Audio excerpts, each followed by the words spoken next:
حسبي ربي جل الله ما في قلبي غير الله نور محمد صلى الله لا إله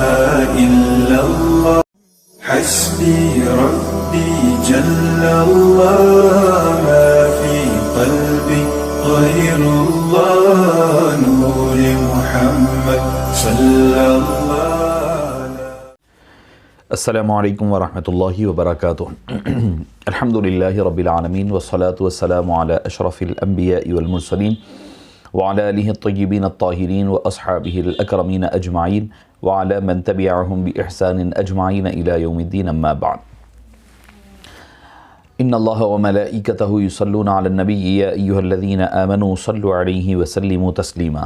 اللہم صلی وسلم وزد وبارک علی حبیبک سیدنا ونبینا ومولانا محمد وعلى آلہ وصحبہ افضل صلواتک وعدد معلوماتک وبارک وسلم.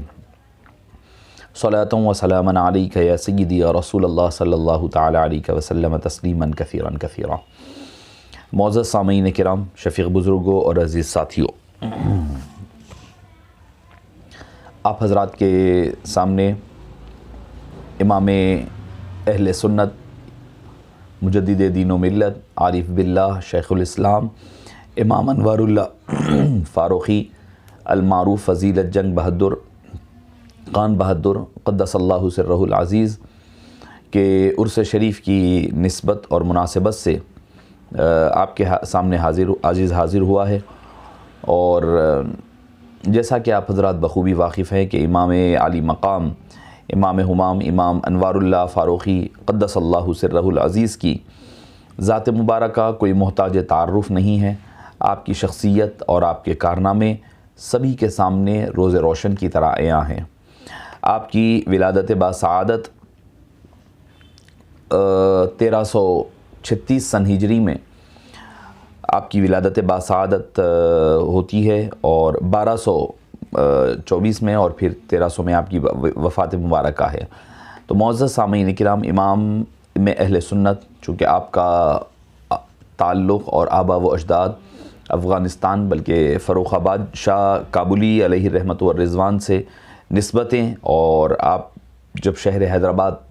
ہندوستان، پھر ہندوستان سے پھر شہر حیدرآباد تشریف لائے، تو آپ کی علمی فیضان نے ایسا کمال کیا اور ایسا اعلیٰ درجے پر آپ کا علمی، روحانی اور تجدیدی کارناموں کا فیضان پہنچا کہ آج تک بھی کہ ایک صدی مکمل ہو چکی ہے، اس کے باوجود حضور شیخ الاسلام امام انوار اللہ فاروقی علیہ الرحمت و رضوان کے فیوز و برکات سے ہر کوئی فیض یاب ہو رہا ہے. اور آپ کے فیوز و برکات کی جو نہریں آپ نے جاری فرمائی ہے، چاہے علم دین کی شکل میں، چاہے جامع نظامیہ کی شکل میں، کتب کی شکل میں، چاہے دائرۃ المعارف کی شکل میں، وہ آج بھی جاری ہے، اور انشاءاللہ العزیز اللہ سے امید ہے کہ وہ صبح قیامت تک جاری و ساری رہے گا. معزز سامعین کرام، امام اہل سنت امام انوار اللہ فاروقی علیہ رحمت و رضوان کی حیات مبارکہ کا ہر گوشہ اگر آپ اٹھا لیں، ہر گوشہ تابناک، روشن، روز روشن کی طرح عیاں نظر آئے گا. تابناکیاں ہر طرف نظر آتی ہے، اور جامع نظامیہ خود آپ کی بہترین مثال ہے. اس سے فارغ ہونے والے ہزارہا علماء کرام تبلیغ دین حنیف میں اور اشاعت عقائد اہل سنت والجماعت اور اس کی ترویج و حفاظت میں لگے ہوئے ہیں. آپ خود اس سے اندازہ لگا سکتے ہیں کہ آپ کے علمی اور دینی کارنامے اور تجدیدی کارنامے کس قدر پھیلے ہوئے ہیں. معزز سامعین کرام، امام عالی مقام قدس اللہ سرہ العزیز کی ذات مبارکہ صرف ایک فقیہ، مفسر یا عالم کی نہیں ہے. آپ کی زندگی کا جو شعبہ آپ اٹھا کر کے دیکھ لیں، آپ کو مکمل اور کامل و اکمل نظر آتا ہے. یعنی اللہ تعالیٰ نے آپ کو وہ خوبیاں عطا فرمائی. جب آپ تحریر پڑھیں گے تو آپ کو دیکھیں گے کہ جب قلم اٹھتا ہے تو پھر اچھے اچھے قلمدان آپ کے تحریری اور قلمی فیضان کے آگے بے بس نظر آتے ہیں. اور جب اردو لکھنے لگتے ہیں، اردو ایسی سلیس اور ایسی رواں اور ایسی مبسوط انداز میں کہ بس آپ پڑھیں تو پھر پڑھتے رہ جائیں. معزز سامعین کرام، پھر درس و تدریس کی بات ہو تو اپنے فیلڈ کے اور اپنے فن کے ماہر ترین اساتذہ میں شمار ہوتا ہے، میدان تصنیف کے شاہ سوار ہے، آپ کی تصانیف بے شمار ہے، مقاصد الاسلام جس کے بارے میں آپ اور ہم اکثر پڑھا کرتے ہیں، سن رہے ہیں، ساتھ ہی ساتھ انوار احمدی ہے، حقیقت الفقہ ہے، کتاب العقل ہے اور افادۃ الافہام ہے، بے شمار کتابیں آپ کی منظر عام پر ہیں جس کو آپ پڑھتے ہیں، مطالعے میں رکھتے ہیں۔ دیکھیے فی زمانہ اس بات کی ضرورت ہے کہ امام اہل سنت کی کتب کو شائع کیا جائے، اور جو کتب آلریڈی شائع ہو چکی ہے اس کو پھر سے نئے پرنٹ کے ساتھ شائع کیا جائے، اس کو شروحات کے ساتھ نئی زبان اور نئی زبان سے مزین، کیونکہ خاص طور پر جو زبان امام اہل سنت کی ہے وہ تقریباً 100 سال 130 سال پرانی ہے، تو لہٰذا اس کو اگر ہم چاہتے ہیں کہ بھئی عوام تک آپ کے کارناموں کو پہنچانا چاہتے ہیں تو ہمیں چاہیے کہ اس کو نئی زبان سے یا شروحات کے ذریعے سے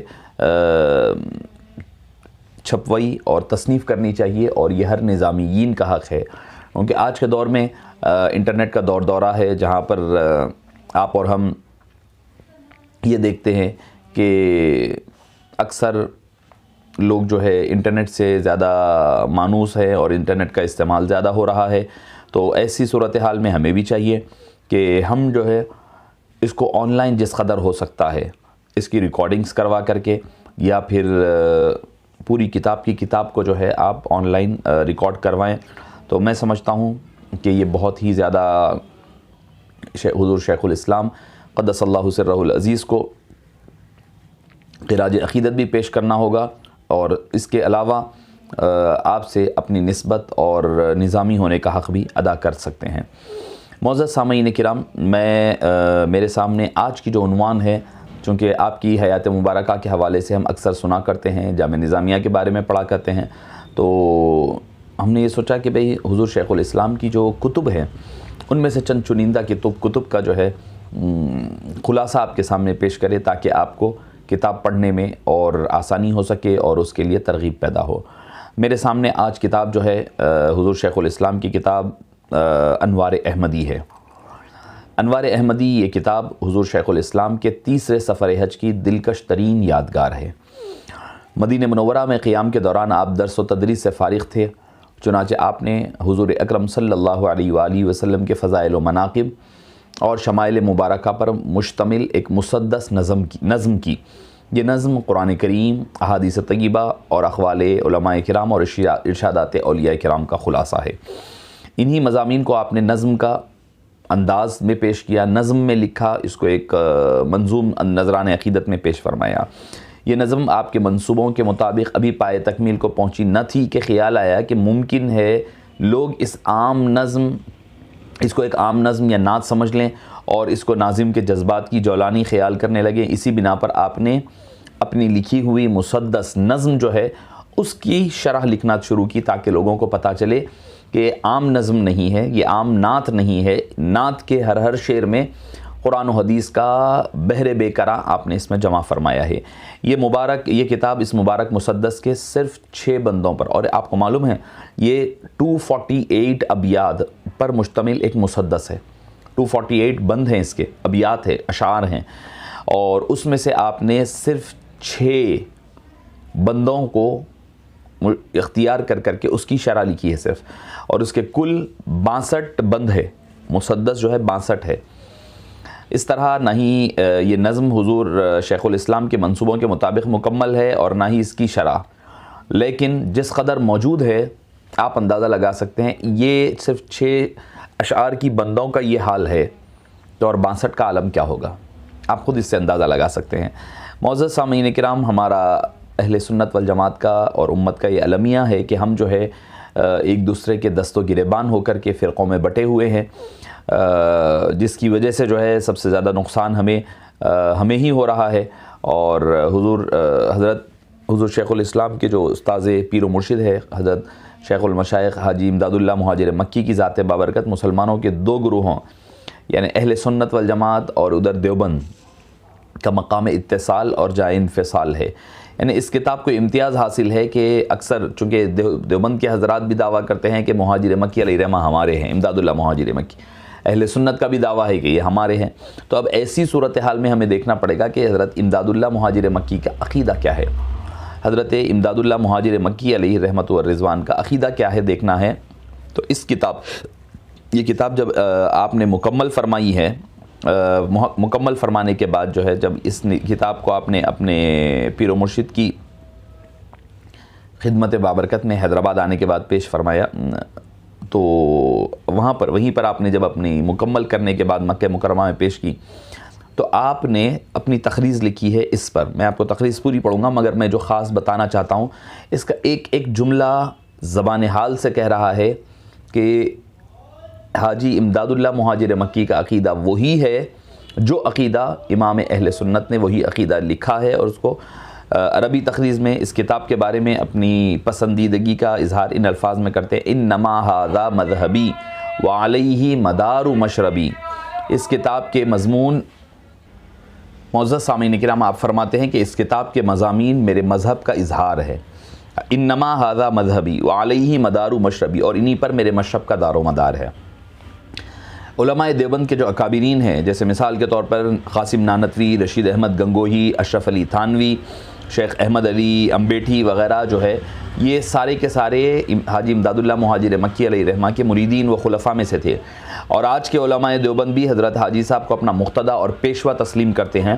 یہ کتاب ان حضرات کے لیے لمحہ فکر ہے جن چیزوں کو حاجی صاحب نے اپنا مشرب اور مذہب ذکر فرمایا ہے، ان کی تردید وہ حضرات کیسے کر سکتے ہیں. تو اس سے پتہ چلتا ہے کہ جو اہل سنت والجماعت کا عقیدہ ہے، اکابرین کا وہی عقیدہ تھا،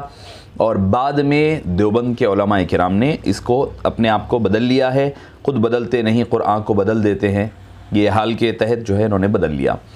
معزز سامعین کرام، انوار احمدی کا جو پہلا ایڈیشن تھا وہ حضور شیخ الاسلام نے اپنی زندگی ہی میں چھپوایا تھا.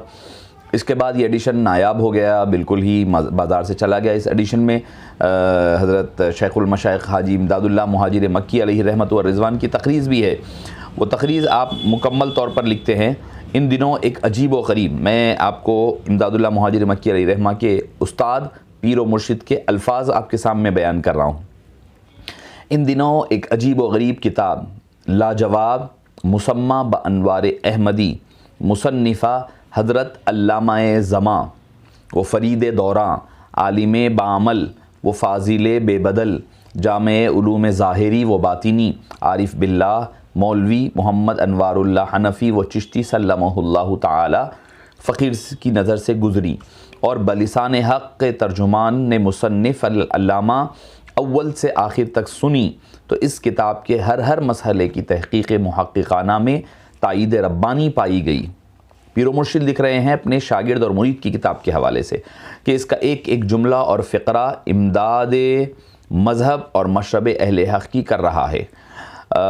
اور حق کی طرف بلاتا ہے. اللہ تعالیٰ اس کے مصنف کے علم و عمل اور عمر میں برکت دے، اور نعماء عرفانی اور دولت و قرب ربانی سے مشرف فرما کر کے مراتب علیہ کو پہنچا دے، اور اس کا کتاب کو مقبول کرے تاکہ طالبان حق اس سے مستفید ہوتے رہیں. آمین یا رب العالمین. وصلی اللہ تعالی وسلم علی سیدنا محمد وعلی آلہ وصحبہ اجمعین. یہ امداد اللہ مہاجری مکی علیہ رحمہ کی تقریض. اس کے علاوہ جو پہلا ایڈیشن تھا اختتام پر امام اہل سنت کی کچھ نعتیں، غزلیں اور قصائد بزبان فارسی موجود تھی، اور آخر میں حضرت علیہ رحمہ کے حالات درج تھے. یہ کتاب جو ہے 1333 سن ہجری حیدرآباد دکن سے شائع ہوئی تھی، اور بعد میں یہ نائب ہو گئی. پھر اس کے بعد 1395 میں فیصل آباد پاکستان سے مولانا محمد اسلم علوی رحمۃ اللہ علیہ نے اس ادارے سنی دارالاشاعت سے پھر اس کو شائع کیا. پھر تیسری اشاعت اس کے 2 سال کے بعد 1977 میں، یعنی 1975 میں وہ چھپی تھی. پھر 1977 میں اس کا ایک اور ایڈیشن جو ہے الکتاب گنج بخش روڈ لاہور سے شائع ہوا. تو بہرحال اس کی کئی کتابیں شائع ہوتی رہی. پھر بعد میں اس کی کیا کہنا چاہیے کہ تلخیص کے طور پر علامہ ارشد القادری علیہ الرحمہ نے، جو رئیس التحریر کہلائے جاتے ہیں، انہوں نے اس کو پھر سے دوبارہ اس کو شائع کیا اور اس کو تلخیص کے شکل میں کیا. تو معزز سامعین کرام،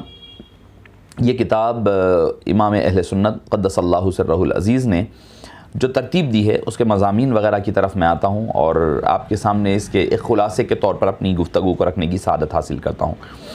اس کتاب میں اس کے جو مضامین کو آپ نے حضور اکرم صلی اللہ علیہ وسلم کی حمد و ثنا اور آپ کی میلاد شریف کے فضائل معجزات سے مزین کیا ہے، اور کتاب کا آغاز جو مسدس آپ نے لکھا ہے وہ آپ کو میں پڑھ کر سنا کر اس کے بعد ایک ایک شعر کی جو آپ نے شرح کی ہے بتاتا ہوں۔ شکر حق اس نظم میں ہے وہ مضامین دل پذیر، جس سے اترے رحمت اور ہوئیں دل آدھا پر تیر، جن سے اترے رحمت اور ہوئیں دل آدھا پر تیر، چونکہ منصوصات سے ہیں وہ تمامی مستنیر، اہل ایمان مان لیں گے ان کو دل سے ناگزیر، گرچہ ہیں اشعار یہ پر شاعری اس میں نہیں، گرچہ ہے اشعار یہ پر شاعری اس میں نہیں، ترجمہ منقول کا ہے خود سری اس میں نہیں۔ پہلے شعر کے دوسرے مصرع جس سے اترے رحمت اور ہوئے آدھا پہ تیر کی شرح فرماتے ہوئے آپ لکھتے ہیں کہ امام سخاوی نے مقاصد حسانہ میں سفیان بن عیینہ رضی اللہ عنہ کا قول ذکر کیا، عند ذکر الصالحین تنزل الرحمہ یا تنزل الرحمہ، کہ جب صالحین کا ذکر ہوتا ہے تو رحمت نازل ہوتی ہے، یعنی جن سے اترے رحمتوں کا نزول حبیب پاک کے ذکر سے ہوتا ہے، صالحین کا ذکر سے ہوتا ہے، تو یہ انبیاء اور سید الانبیاء کا ذکر ہے، اس پر رحمتوں کا عالم کیا ہوگا۔ پھر دوسرا ٹکڑا اسی کا دل آدھا پہ تیر کی تائید میں حضرت عبداللہ بن رواحہ رضی اللہ عنہ کا واقعہ بیان فرماتے ہیں، جس میں حضرت عمر فاروق رضی اللہ عنہ کو حرم شریف میں حضرت عمر نے ان کو حضرت عبداللہ بن رواحہ کو شعر پڑھنے سے روکا، اللہ کے گھر میں کیا پڑھ رہے ہو؟ تو آقا کریم نے فرمایا اے عمر رواحہ سے تعرض نہ کرو، کیونکہ ان کے اشعار کافروں کے دل میں تیر سے زیادہ پیوست ہونے لگتے ہیں۔ تو آپ نے جو فرمایا نا کہ دل آدھا پہ تیر، یعنی حبیب پاک کا تذکرہ کرنا دل آدھا پر وہ تیر کے یعنی دشمنوں کے دلوں پر تیر کی طرح پیوست ہوا کرتا ہے۔ پھر اس کے بعد تیسرے شعر میں چونکہ منصوصات سے ہیں وہ تمامی مستنیر کے بارے میں لکھتے ہیں۔ اس کتاب کا مضامین جو ہے ایسا نہیں کہ صرف شعر و شاعری کی حد تک محدود ہے، وہ احادیث اور قرآن اور آثار صحابہ وغیرہ سے اخذ کیے گئے ہیں، البتہ کہیں کہیں کچھ منقول نکات اضافہ کیے گئے،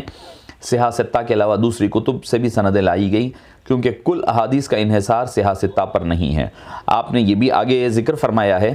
کہ امام قسطلانی نے شرح بخاری میں ذکر کیا، مجھے 1,00,000 حدیثیں یاد ہے، اس کے باوجود امام بخاری نے 4,000 یا اس سے زائد احادیث بس صحیح بخاری میں نقل کیا۔ تو مطلب آپ یہ بتلانا چاہتے ہیں کہ صرف صحاح ستہ میں یا بخاری اور مسلم میں ہو تو وہی احادیث صحیح نہیں ہے، بلکہ اس کے علاوہ بھی کئی احادیث پائے جاتے ہیں۔ پھر اس کے بعد امام علی مقام رحمہ اللہ نے حضرت کعب بن زہیر رضی اللہ عنہ کو ان کے قصیدے بانت سعاد میں پر چادر مبارک عطا فرمائی، اس کے حوالے سے آپ فرماتے ہیں کہ حضرت امیر معاویہ رضی اللہ عنہ نے یہ چادر 10,000 درہم میں خریدی، لیکن انہوں نے اس سے انکار کیا۔ حضرت کے انتقال کے بعد حضرت معاویہ رضی اللہ عنہ نے ان کے ورثاء کو جو ہے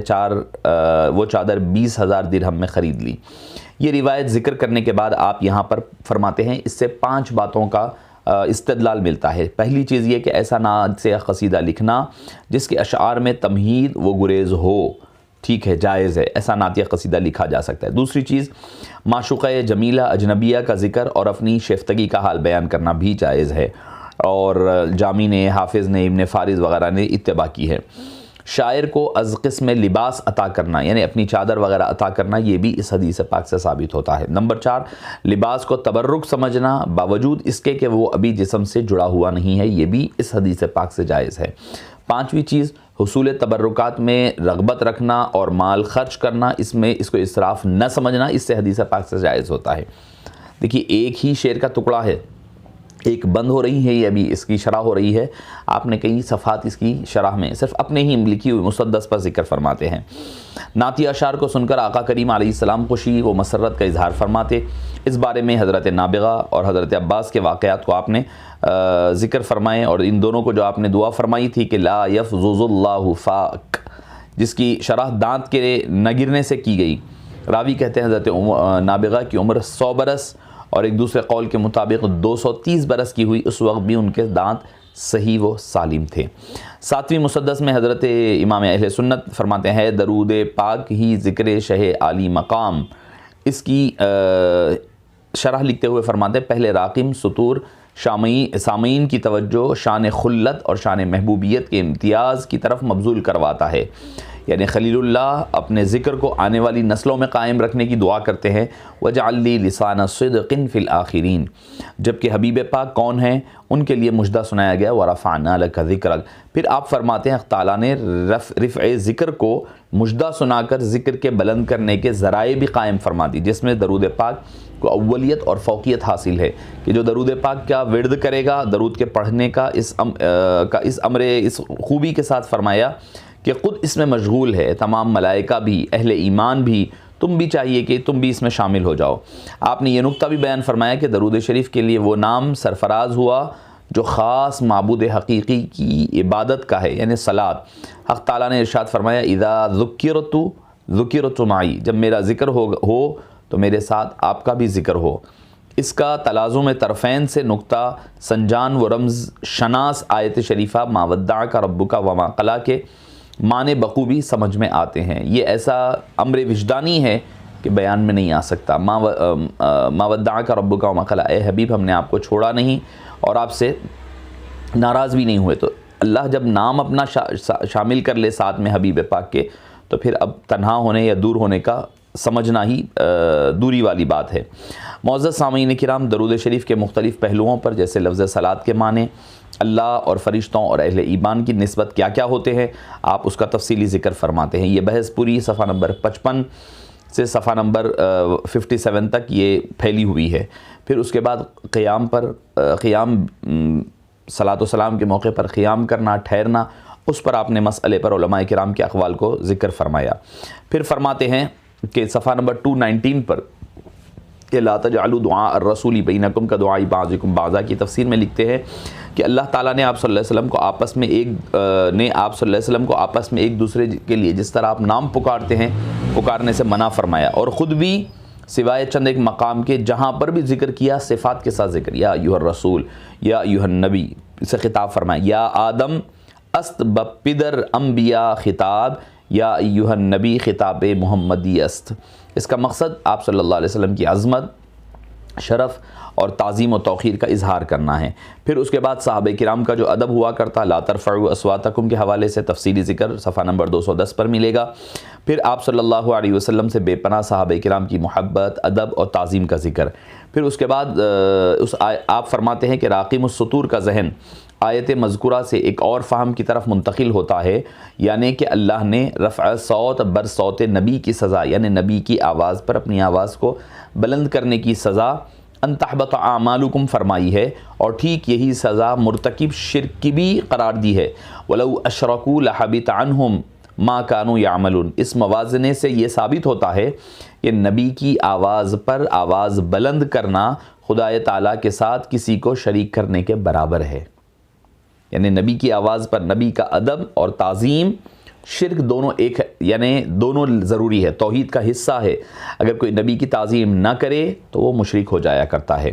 معزز سامعین کرام، آپ فرماتے نیز اللہ اکبر نیز رسول اللہ کے ادب کو قلب کے تقوی کی جانچ و پرکھ کا معیار قرار دیا۔ ارشاد ہوا اولئک الذین امتحن اللہ قلوبہم للتقوی، یہی وہ لوگ ہیں جن کے قلوب کو اللہ نے اعضاء و جوارح کے نہیں بلکہ قلوب کے تقوی کے لیے پرکھ لیا ہے۔ پھر آپ صحابہ کرام کے عنوان سے عشر مبشرہ کے آداب و واقعات کے ساتھ ساتھ ائمہ دین کے واقعات بھی ذکر فرماتے ہیں۔ اور معزز سامعین کرام، آپ نے کتاب آج سے تقریباً میں سمجھتا ہوں کہ 122-23 سال ہو چکے ہیں، اس وقت لکھی جبکہ ابھی یہ فتنے وغیرہ سر اٹھا رہے تھے۔ ایسے موقع پر آپ نے کتاب لکھی کہ اور اس میں وہ چیزوں کو آپ نے شامل فرمایا ہے کہ لوگ پریشان ہو جائیں گے کہ آج کے دور کا جو مسائل ہے، جو پرابلمز دکھ رہے ہیں، جتنے فتنے آج کے دور میں ابھر رہے ہیں، ان سارے فتنوں کے جواب آپ نے 100-150 سال پہلے آپ نے ذکر فرما دیے۔ آپ اندازہ لگائیے کہ کس قدر آپ کی دور اندیشی ہے، آپ کا فکر ذہن کس قدر اعلیٰ ہے۔ پھر آگے ایک دوسری بند لکھتے ہیں، لکھا اس کو نظم میں ہر چند میں شاعر نہیں، کیونکہ خوش ہوتے تھے اکثر نظم ہی سے شاہدیں،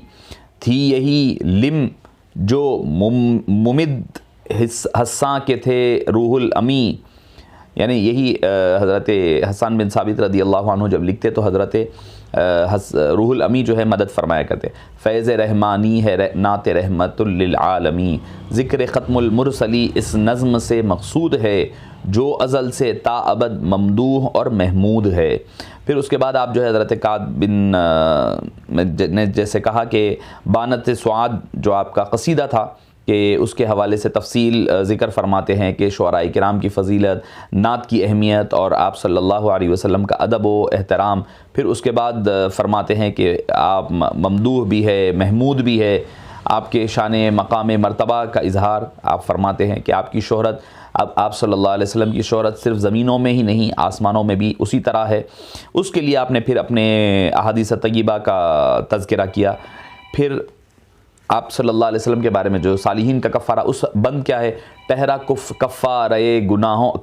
گناہوں کا جو ذکر اولیاء، اور از قسم عبادت ہے جو ذکر انبیاء، پھر ہو ذکر سرور عالم کا کیسا مرتبہ، جس کا ذکر پاک ہے گویا کہ ذکر کبریا، رفع ذکر پاک ثابت ہے کلام اللہ سے، مطمئن ہوتے ہیں دل ذکر شہ لولاہ سے۔ معزز سامعین کرام، کیا خوبصورت انداز، کیا خوبصورت بند آپ نے،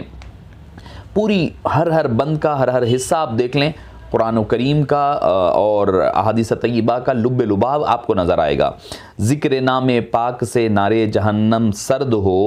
اور سمیع حضرت کا دوزخ میں نہ جائے مومنو، بل بشر نے کی وصیت وقت آخر شیث کو، کہ قرین ذکر حق ذکر محمد کیجیو، وحشت آدم کی گئی نام شہ لولاک سے، مرد زندہ ہو گئے تاثیر نام پاک سے۔ اور ہر ایک کے بارے میں آپ نے پھر اس پر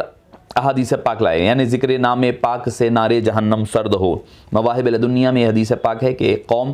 حافظ قرآن دوزخ میں داخل ہوگی، جس سے بھلا دے گا اللہ تعالیٰ ذکر محمد صلی اللہ علیہ وسلم کا۔ پھر یاد دلائیں گے ان کو جبریل امین علیہ السلام، جب یاد کریں گے وہ آپ صلی اللہ علیہ وسلم کو تو آگ بجھ جائے گی اور ہٹ جائے گی۔ اس کا ذکر مواہب لدنیا میں آپ اس کا ذکر فرماتے ہیں، فرما کر کے اس کی پھر جرا اس کی تفصیلات ذکر فرماتے ہیں کہ کیسے نام محمد آپ صلی اللہ علیہ وسلم کے ذکر کی فضیلت وہاں پر تذکرہ فرماتے ہیں۔ اور اس کے لیے آپ نے یہاں تک کہ ابن تیمیہ جیسے حضرات کا بھی حوالہ اس میں ذکر فرمایا ہے، یہ بتلانے کے لیے کہ ایسے لوگ بھی جو ساری چیزیں ہیں اس کو مانتے ہیں، تو پھر ہمارے حضرات کو ماننے میں اس میں شش و پنج کیوں ہوا کرتا ہے۔ معزز سامعین کرام، آپ صلی اللہ علیہ وسلم کے ذکر مبارک کی برکتیں اور آپ کے پھر اس کے بعد لولاک ما خلقت الجن ولولاک ما خلقت النار، یہ جو احادیثیں ہیں، پھر آپ کے وجود سے ساری چیزوں کا تذکرہ۔ پھر اس کے بعد دوسری اور آگے بند، حضرت آدم نے اس فرزند سے یہ بھی کہا، میں تفرج کے لیے جب آسمانوں پر گیا، دیکھا ذکر احمدی میں ہر